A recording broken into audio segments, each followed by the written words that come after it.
दूसरे दिन प्रातःकाल राजा जनक से महर्षि विश्वामित्र ने कहा, हे राजन, दशरथ के इन दोनों कुमारों की इच्छा पिनाक नामक धनुष को देखने की है, अतः आप इनकी इच्छा पूर्ण करने की व्यवस्था कर कीजिए।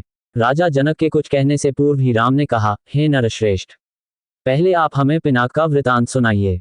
हमने सुना है कि पिनाक शंकर जी का प्रिय धनुष है, शिव जी के पास से यह आपके पास कैसे आया? इस पर मिथिलापति जनक बोले, हे राम, एक बार प्रजापति दक्ष ने एक बड़ा विशाल यज्ञ किया। दक्ष जी शंकर जी के श्वसुर थे। अपने जामाता से अप्रसन्न के कारण उन्होंने उस यज्ञ में न तो शिव जी को आमंत्रित किया और न ही अपनी पुत्री सती को। पति के समझाने बुझाने की परवाह न करके सती अपने पिता के यहाँ यज्ञ में पहुंच गईं। वहां सती का बहुत अपमान हुआ। सती ने देखा कि देवताओं के लिए यज्ञ का जो भाग निकाला गया था उसमें शिव जी का भाग था ही नहीं।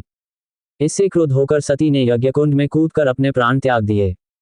महादेव जी के गणों ने, जो सती के साथ राजा दक्ष के यहाँ आए थे, लौटकर महादेव जी को सारा वृतांत बताया। सती की मृत्यु की सूचना पाकर महादेव जी बड़े क्रुद्ध हुए। उन्होंने राजा दक्ष की यज्ञ भूमि में जाकर उस यज्ञ को नष्ट कर डाला। फिर वे अपना पिनाक नामक धनुष चढ़ाकर देवताओं को मारने के लिए अग्रसर हुए, क्योंकि देवताओं ने उस यज्ञ का भाग महादेव जी को नहीं दिया था। महादेव जी का ये रौद्र रूप देखकर सारे देवता बहुत भयभीत हुए। देवताओं ने अनुनय विनय करके महादेव जी का क्रोध शांत कराया।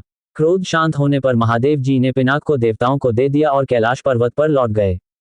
देवताओं ने उस धनुष को हमारे पूर्व पुरुष देवरात को दे दिया। तभी से वह धनुष हमारे यहाँ रखा है। हमारे पूर्वजों का स्मृति चिन्ह होने के कारण हम इस धनुष की देखभाल सम्मान के साथ करते आ रहे हैं। इसी बीच एक बार हमारे राज्य में अनावृष्टि के कारण सूखा पड़ गया, जिससे प्रजाजनों को भयंकर कष्ट का सामना करना पड़ा। उस कष्ट से मुक्ति पाने के लिए मैंने एक बहुत बड़ा यज्ञ किया। पुरोहितों के आदेशानुसार मैंने अपने हाथों से खेतों में हल चलाया। हल से भूमि खोदते खोदते भगवान की इच्छा से मुझे एक परम रूपवती कन्या प्राप्त हुई। उसे मैं अपने राजमहल में ले आया और उसका नाम सीता रखकर अपनी पुत्री के समान उसका लालन पालन करने लगा। जब सीता किशोरावस्था को प्राप्त हुई तो दूर दूर तक उसके सौंदर्य एवं गुणों की ख्याति फैलने लगी। देश देशांतर के राजकुमार उसके साथ विवाह करने के लिए लालायित होने लगे। मैं अद्भुत पराक्रमी योद्धा के साथ ही सीता का विवाह करना चाहता था, अतः मैंने ये प्रतिज्ञा कर ली कि शिव जी के धनुष पिनाक पर प्रत्यंचा चढ़ा देने वाला वीर राजकुमार ही सीता का पति होगा। मेरी प्रतिज्ञा की सूचना पाकर सहस्त्रों राजकुमार और राजा महाराजा समय समय पर अपने बल की परीक्षा करने के लिए यहाँ आए, किंतु पिनाक पर प्रत्यंचा चढ़ाना तो दूर, वे उसे तिल भर खिसका भी न सके। जब वे अपने उद्देश्य में इस प्रकार निराश हो गए तो वे सब मिलकर मेरे राज्य में उत्पात मचाने लगे। मेरे प्रदेश को चारों ओर से घेर लिया और निरीह प्रजाजनों को लूटकर आतंक फैलाने लगे। मैं अपनी सेना को लेकर उनके साथ निरंतर युद्ध करता रहा। वे अनेक राजा थे, उनके पास सेना भी बहुत अधिक थी, इसलिए इस संघर्ष में मेरी बहुत सी सेना नष्ट हो गई। इस पर मैंने भगवान को सहारा मानकर उनकी तपस्या की। मेरी तपस्या से प्रसन्न होकर भगवान ने मुझे देवताओं की चतुरंगिनी सेना प्रदान की। उस सेना ने आताई राजाओं के साथ भयंकर युद्ध किया और सभी उपद्रवी राजकुमारों को भगाया। उनके भाग जाने के बाद मैंने सोचा कि एक विशाल यज्ञ करके इस अवसर पर ही अपनी प्रतिज्ञा पूरी करूं और सीता का विवाह कर निश्चिंत हो जाऊं। इसीलिए मैंने इस महान यज्ञ का आयोजन किया है। अब जो कोई भी महादेव जी के इस धनुष की प्रत्यंचा चढ़ा देगा, उसी वीर पुरुष के साथ मैं अपनी अनुपम गुणवती पुत्री सीता का विवाह करके निश्चिंत हो जाऊंगा। मिथिला नरेश के वहां से विदा हो जाने पर ऋषि विश्वामित्र राम और लक्ष्मण को लेकर यज्ञ मंडप में गए। यज्ञ मंडप को अत्यंत सुरुचि के साथ सजाया गया था। उस भव्य मंडप को देखकर लगता था मानो वह देवराज इंद्र का दरबार हो। देश देशांतर के राजा महाराजाओं के बैठने की अति सुंदर व्यवस्था की गई थी। मंडप के ऊपर बहुमूल्य रत्नों से बने झालरयुक्त आकर्षक वस्त्रों का वितान तना हुआ था। वितान के चारों ओर फहरते हुए पताके मिथिलापति की कीर्ति को प्रदर्शित कर रहे थे। बीच बीच में रत्नजटित स्तंभ बनाए गए थे। वेदपाठी ब्राह्मण एवं तपस्वी शांति पाठ कर रहे थे। देदीप्यमान वस्त्राभूषणों को धारण किए राजकुमार अपने अपने आसनों पर विराजमान थे। ऐसा लग रहा था मानो सैकड़ों इंद्र अपने वैभव और सौंदर्य का प्रदर्शन करने के लिए महाराज जनक की यज्ञ भूमि में एकत्रित हुए हों। इस सौंदर्य का अवलोकन करने के लिए जनकपुर की लावण्यमयी रमणियां अपने घरों के झरोखों से झांक रही थीं। गर्जन तर्जन करते हुए पिनाक को इस मनोमुग्धकारी वातावरण में यज्ञ भूमि में लाया गया।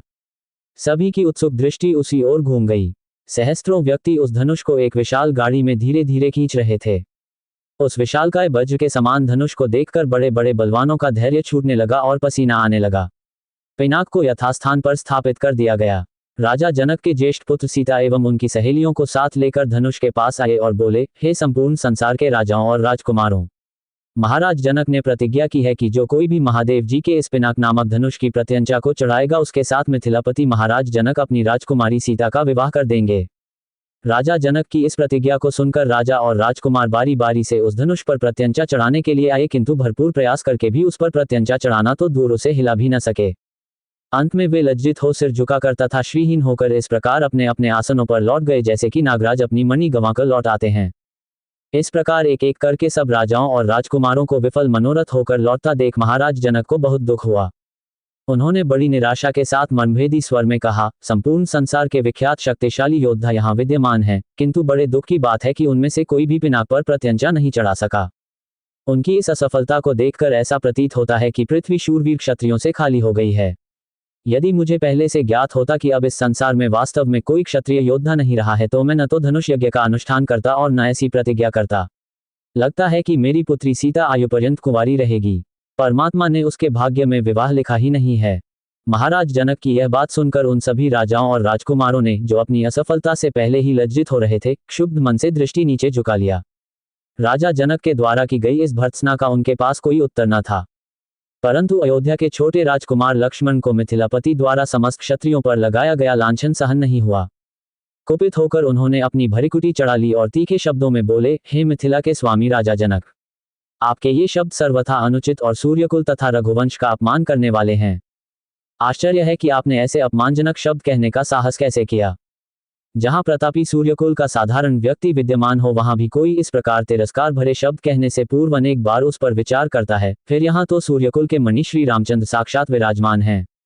आप शिव के इस पुराने पिनाक की इतनी गरिमा सिद्ध करना चाहते हैं। मैं बिना किसी अभिमान के कह सकता हूं कि इस पुराने धनुष की तो बात ही क्या है। यदि मैं चाहूं तो अपनी भुजाओं के बल से इस धनुष के स्वामी महादेव सहित संपूर्ण सुमेरु पर्वत को हिलाकर रख दूं। इस विशाल पृथ्वी को अभी इसी समय रसातल में पहुंचा दूं।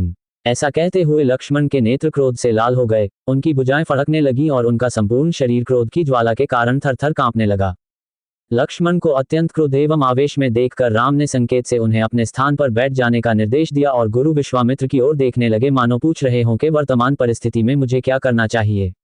विश्वामित्र ने कहा, वत्स, लक्ष्मण ने सूर्यकुल की जिस मर्यादा एवं गौरव वर्णन किया है वह सत्य है। अब तुम धनुष पर प्रत्यंचा चढ़ाकर लक्ष्मण के वचन को सिद्ध करके दिखाओ। गुरु की आज्ञा पाकर रामचंद्र मंद गति से पग बढ़ाते हुए शिव जी के धनुष के पास पहुंचे। राम को धनुष की ओर जाते देख सीता और उनकी सखियां तथा जनकपुरी के समस्त दर्शकगण अत्यंत प्रसन्न हुए, किंतु उनकी प्रसन्नता को संशय ने घेर लिया। वे सोचने लगे कि जब विश्वविख्यात शक्तिशाली राजा और राजकुमार इस शिव जी के धनुष को हिला नहीं सके तो राम जैसे सुकुमार किशोर पिनाक की प्रत्यंचा चढ़ाने में कैसे सफल हो सकेंगे। सीता भी मन ही मन परमात्मा से प्रार्थना करने लगी कि हे सर्वशक्तिमान, इन्हें इनके उद्देश्य में सफलता प्रदान करने की दया कीजिए। मेरा हृदय भी इनकी ओर आकर्षित हो गया है, अतः इसकी लाज भी आपको ही रखनी है। हे प्रभु, आप अपनी अद्भुत शक्ति से इस धनुष को इतना हल्का कर दीजिए कि यह सरलता से उनके द्वारा उठाया जा सके।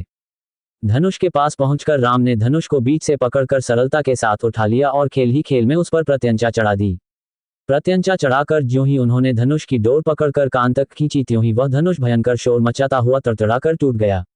उस नाद से अधिकांश दर्शक मूर्छित होकर भूमि पर गिर पड़े। सिर्फ विश्वामित्र, राजा जनक, राम, लक्ष्मण आदि कुछ ही ऐसे लोग थे जिन पर इस भयंकर स्थिति का कोई प्रभाव नहीं पड़ा। कुछ काल पश्चात जब सबकी मूर्छा दूर हुई तो वे राम की सराहना करने लगे। धनुष भंग हो जाने पर राजा जनक ने विश्वामित्र से कहा, मुनिवर, मेरी प्रतिज्ञा पूर्ण हुई, इसलिए अब मैं सीता का विवाह रामचंद्र के साथ करना चाहता हूँ। मुझे अपने मंत्रियों और पुरोहित को विवाह का संदेश लेकर महाराजा दशरथ के पास अयोध्या भेजने की आज्ञा दें। विश्वामित्र प्रसन्न होकर बोले, राजन, आपको ऐसा ही करना ही उचित है। अपने मंत्रियों को यह भी आदेश दे दें कि वे राजा दशरथ को संदेश दे दें कि दोनों राजकुमार कुशलपूर्वक यहाँ पहुँच गए हैं। विश्वामित्र के वचनों से संतुष्ट होकर मिथिलापति जनक ने सीता को बुलवाया।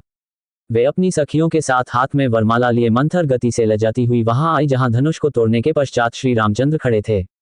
सखियों ने मंगल गान प्रारंभ किया और लज्जा, संकोच एवं हर्ष के भावों से परिपूर्ण सीता जी ने धीरे से श्री राम के गले में वरमाला डाल दी।